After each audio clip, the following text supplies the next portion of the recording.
자, 우리 다 같이 사도신경으로 신앙 고백하겠습니다. 전능하사 천지를 만드신 하나님 아버지를 내가 믿사오며 그 외아들 우리 주 예수 그리스도를 믿사오니 이는 성령으로 잉태하사 동정녀 마리아에게 나시고 본디오 빌라도에게 고난을 받으사 십자가에 못 박혀 죽으시고 장사한 지 사흘 만에 죽은 자 가운데서 다시 살아나시며 하늘에 오르사 전능하신 하나님 우편에 앉아 계시다가 저리로서 산 자와 죽은 자를 심판하러 오시리라. 성령을 믿사오며 거룩한 공예와 성도가 서로 교통하는 것과 죄를 사하여 주시는 것과 몸이 다시 사는 것과 영원히 사는 것을 믿사옵나이다. 아멘. 오늘 우리가 함께 나눌 하나님의 말씀은 사도행전 4장 13절부터 22절까지 말씀입니다. 신약성경 191쪽 사도행전 4장 13절부터 22절까지 말씀입니다. 이 말씀을 제가 읽도록 하겠습니다. 그들이 베드로와 요한이 담대하게 말함을 보고 그들을 본래 학문 없는 범인으로 알았다가 이상히 여기며 또 전에 예수와 함께 있던 줄도 알고 또 병 나은 사람이 그들과 함께 서 있는 것을 보고 비난할 말이 없는지라 명하여 공회에서 나가라 하고 서로 의논하여 이르되 이 사람들을 어떻게 할까? 그들로 말미암아 유명한 표적 나타난 것이 예루살렘에 사는 모든 사람에게 알려졌으니 우리도 부인할 수 없는지라.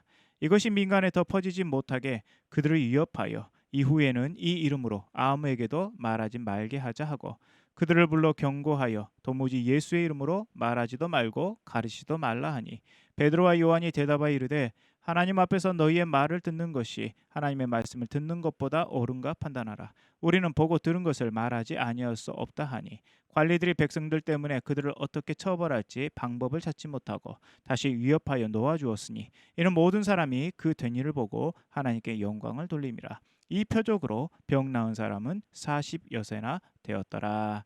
아멘.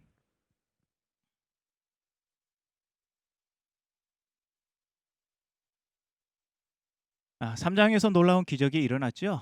성전 미문 앉아있던 구걸했던 그 사람이 나사렛 예수 그리스도 이름으로 일어나 걷게 뛰는 놀라운 기적이 일어났습니다. 그 기적으로 말미암은 이제 여파 파장이 오늘 말씀에도 계속되고 있습니다. 40여세나 되었던 그 사람으로 인해 나타난 놀라운 기적, 그것이 예루살렘의 수많은 사람들이 알고 듣게 되었습니다. 베드로는 이것을 기점으로 이제 담대하게 복음을 전하게 되었고 오늘 성경 말씀은 그렇게 베드로의 복음 전파로 말미암아 복음을 받아들이게 되었던 사람들이 남자만 5,000명이 되었다라고 말씀하고 있습니다. 자, 그런데 여기서 우리가 주목해서 살펴보아야 할 부분이 있습니다. 모든 사람이 이 복음의 역사와 하나님의 기적 그것을 다 달가워하고 좋아하지는 않는다라는 것이죠.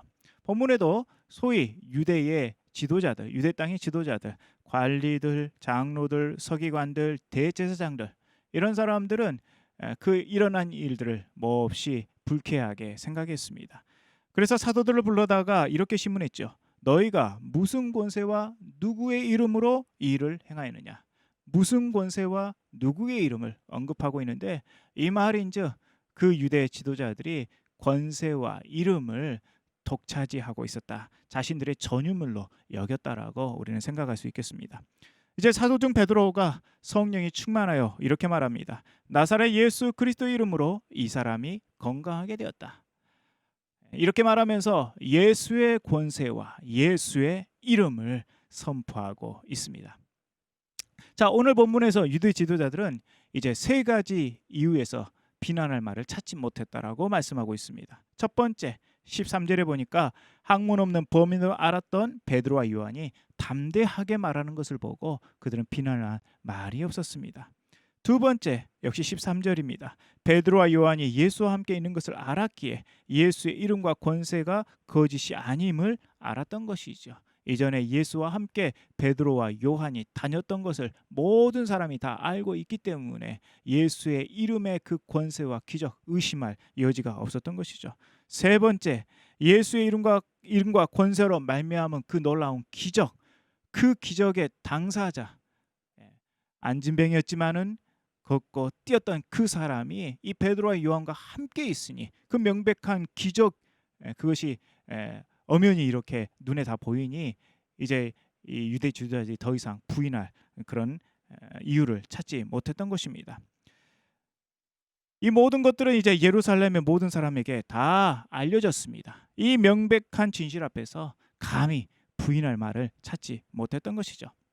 여러분, 이쯤 되면 어떻게 반응해야 하는 것이 옳겠습니까? 그렇죠. 마음의 문을 열고 그 사실을 받아들이면 되는 것입니다. 그런데 유대 지도자들은 어떻게 했습니까? 유대 지도자들은 민간에 더 퍼지지 못하게 오히려 위협했습니다. 예수의 이름으로는 아무에게도 말하지 말라, 오히려 더 경고했습니다. 혹 우리에게도 이런 부분이 있는지 한번 살펴봐야 되겠습니다. 말씀이 내 양심을 찌를 때가 있습니다. 말씀이 내게 와서 내게 회개할 것을 명하실 때가 있습니다. 그럴 때 혹 우리는 마음을 닫고 그것을 회피하지 않았는지, 마음의 문을 닫고 혹시 말씀으로부터 도망치려고 했던 적은 없었는지 우리 자신 한번 되돌아보는 그런 시간이 되었으면 좋겠습니다. 하나님의 말씀이 내게 올 때에 그 말씀이 내게 불편함을 주고 그 말씀이 내 양심을 찌르고 내 잘못된 부분을 지적할 때 우리는 마음의 문을 열고 그 말씀을 내 안에 받아들이고 오히려 그것을 회개의 기회로 삼고 더욱더 겸손함으로 말씀에 순종하는 그런 우리가 되어야 할 줄로 믿습니다. 자, 계속해서 유대 지도자들의 위협과 경고, 그것을 들었지만은 베드로와 요한은 전혀 물러서지 않았습니다. 오늘 보면 19절 20절 말씀 보십시오. 하나님 앞에서 너희의 말을 듣는 것이 하나님의 말씀을 듣는 것보다 옳은가 판단하라. 우리는 보고 들은 것을 말하지 아니할 수 없다. 베드로와 요한은 이렇게 말하면서 하나님이 행하시는 그 놀라운 일들, 하나님의 일을 행하는 데에 전혀 망설임이 없었습니다. 이 베드로와 요한의 말은 하나님의 사람이라면 가져야 할 선명한 기준을 우리에게 보여주고 있습니다. 그 기준이 무엇인가 우리에게 말씀하고 있는 것이죠. 사람의 말이 아니라 하나님 앞에서 하나님의 말씀을 더 두려워하는 것이죠. 하나님의 말씀을 듣고 행하는 것이죠. 사람의 위협과 경고에도 불구하고 하나님을 더욱 두려워하는 것입니다. 그것이 바로 하나님의 사람이 가져야 할 선명한 신앙의 기준인 것을 오늘 본문은 우리에게 말씀하고 있습니다. 자, 본문을 통해서 우리는 두 가지 교훈을 얻을 수 있겠습니다.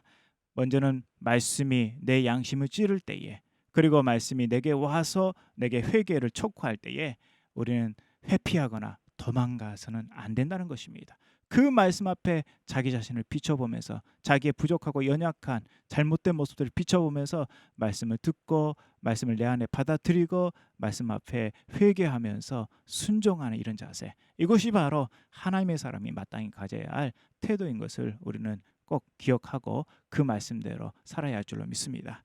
또한 두 번째, 세상의 위협과 경고에도 불구하고 우리는 하나님 앞에서 하나님의 말씀을 듣고 행하는 것, 이것이 더 중요하다는 것, 이것이 바로 하나님을 믿는 사람이 가져야 할 선명한 기준, 신앙의 모습이라는 것, 우리 다시 한번 본문 말씀을 통해서 확인하게 됩니다.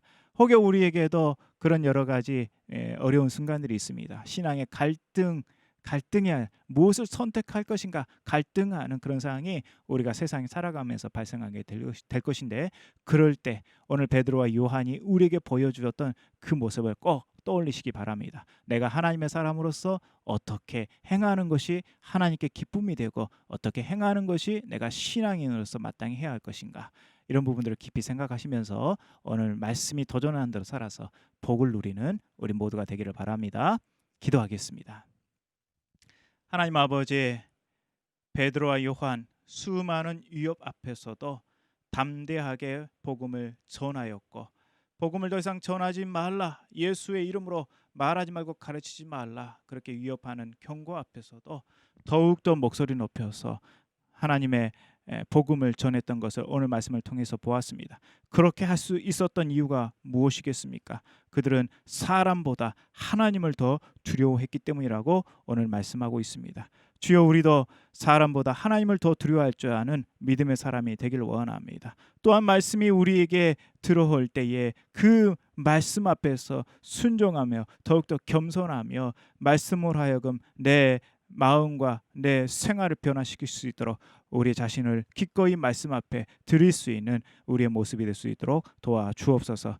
오늘도 하나님 앞에 살아가길 원합니다. 말씀하여 주실 때에 그 말씀대로 순종하길 원합니다. 말씀 꼭 기억하여 순종함으로 오늘의 살아가는 중에 하나님의 영광을 드러내고 또 수많은 많은 사람들 앞에서 담대하게 복음 증거하는 일을 게을리 하지 않는 저희가 될 수 있도록 도와주옵소서. 우리 성도들의 삶을 우리 하나님 지켜주시고 가정에서 일터에서 그리고 우리가 행하는 모든 일에 복을 내려주셔서 하나님의 사람이 가져야 할 선명한 기준대로 행함으로 세상에서 빛과 소금의 역할을 잘 감당해 나가는 저희 모두가 되도록 인도하여 주옵소서. 함께할 줄 믿고 감사하며 예수님의 이름으로 기도합니다. 아멘. 하늘에 계신 우리 아버지여, 이름이 거룩히 여김을 받으시오며 나라의 임하옵시며 뜻이 하늘에서 이룬 것 같이 땅에서도 이루어지이다.